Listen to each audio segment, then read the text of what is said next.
K Shailaja teacher നമ്മോടൊപ്പം ചേരുന്നുണ്ട്. ടീച്ചറെ പാർട്ടിയുടെ സംസ്ഥാന സെക്രട്ടേറിയറ്റിലേക്ക് നേരത്തെ സാങ്കേതികപരമായി പങ്കെടുക്കുന്നുണ്ട്, പക്ഷെ ഇപ്പോൾ സംസ്ഥാന സെക്രട്ടേറിയറ്റിലേക്ക് തന്നെ തിരഞ്ഞെടുക്കപ്പെട്ടിരിക്കുകയാണ്. അതെ അതെ, ശ്രീമതി ടീച്ചർക്ക് ശേഷം ടീച്ചർ പ്രായപരിധി നിബന്ധന കാരണമാണ് ഒഴിവായത്. അതിനുശേഷം സെക്രട്ടേറിയറ്റിലേക്ക് തിരഞ്ഞെടുത്തിരിക്കുകയാണ്. നേരത്തെ കുട്ടൻ പറഞ്ഞതുപോലെ തന്നെ ഞങ്ങൾ CC മെമ്പർമാരെല്ലാം, കേന്ദ്ര കമ്മിറ്റി അംഗങ്ങളെല്ലാം സെക്രട്ടേറിയറ്റിൻ്റെ ഭാഗമായി ഉത്തരവാദിത്തം ഏറ്റെടുത്ത് പ്രവർത്തിക്കുന്നവരാണ്. പക്ഷേ ഇപ്പോൾ പാർട്ടി സെക്രട്ടേറിയറ്റിൻ്റെ ഭാഗമായിട്ട് തന്നെ തിരഞ്ഞെടുത്തിരിക്കുകയാണ്.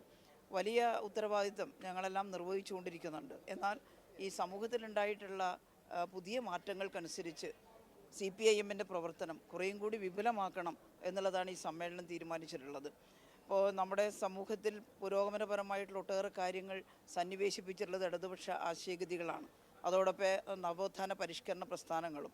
കേരളീയ സമൂഹം മറ്റ് പ്രദേശങ്ങളിൽ നിന്ന് വ്യത്യസ്തമായി ഒരു മതേതര സ്വഭാവം നിരന്തരമായി കാണിച്ചു വന്നൊരു സമൂഹമാണ്. ജാതി മേധാവിത്വത്തെ അവസാനിപ്പിച്ചുകൊണ്ട് ശ്രീനാരായണ ഗുരുദേവൻ്റെയൊക്കെ ആശയങ്ങളെ പുൽകിയിട്ടുള്ള ഒരു പ്രദേശമാണ് കേരളം.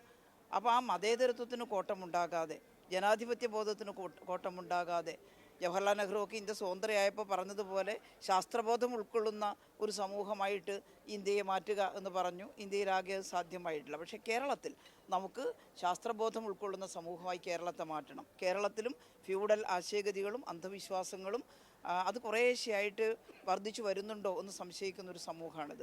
അപ്പോൾ അതെല്ലാം മാറ്റിയെടുത്തുകൊണ്ട് പൂർണ്ണമായും ഒരു മതേതര ബോധമുള്ള, ജനാധിപത്യ ബോധമുള്ള, പരസ്പര വിശ്വാസമുള്ള ഒരു സമൂഹമായി കേരളത്തെ മാറ്റുക എന്നുള്ളത് പാർട്ടിയുടെ ഒരു ലക്ഷ്യമാണ്. അതുപോലെ ബഹുമാനപ്പെട്ട മുഖ്യമന്ത്രി അവതരിപ്പിച്ചിട്ടുള്ള നയരേഖ, അത് നിങ്ങൾക്കെല്ലാം അത് വായിച്ചു നോക്കിയാൽ മനസ്സിലാക്കാൻ സാധിക്കും.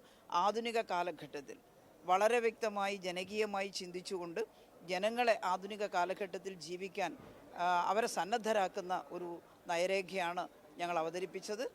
തൊഴിലില്ലായ്മക്ക് പരിഹാരം കാണാൻ, അതുപോലുള്ള ഇന്ന് വർദ്ധിച്ചു വരുന്ന പല പ്രശ്നങ്ങൾക്കും പരിഹാരം കാണുന്നതിന് ഉള്ള ഒരു നയരേഖയാണ്.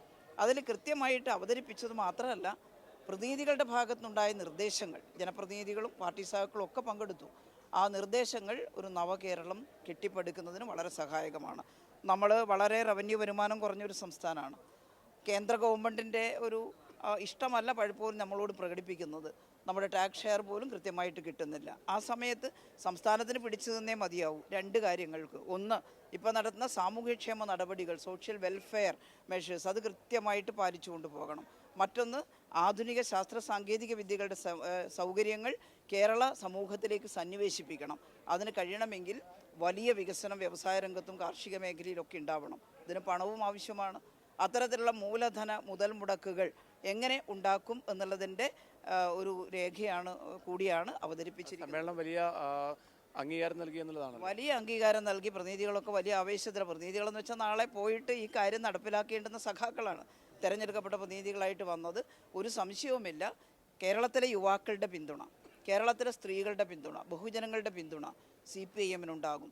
ഒരു നവകേരള സൃഷ്ടിക്ക് ഒറ്റക്കെട്ടായി ആവേശത്തോടു കൂടി കേരള ജനത മുന്നേറും. അതിനുള്ള രേഖയാണ് നമ്മുടെ പ്രിയപ്പെട്ട മുഖ്യമന്ത്രി അവതരിപ്പിച്ചിട്ടുള്ളത്. അതിനെല്ലാവരുടെയും പിന്തുണ ഞങ്ങൾ ആഗ്രഹിക്കുകയാണ്. നമുക്കൊരുമിച്ച് കേരളം നേടിയത് നിലനിർത്തിക്കൊണ്ട് പുതിയ നേട്ടത്തിലേക്ക് പോകാൻ കഴിയുന്ന കേരളമാക്കി മാറ്റാം. ടീച്ചർക്ക് ഒരിക്കൽ കൂടി എല്ലാവിധ അഭിവാദ്യങ്ങളും. Thank you.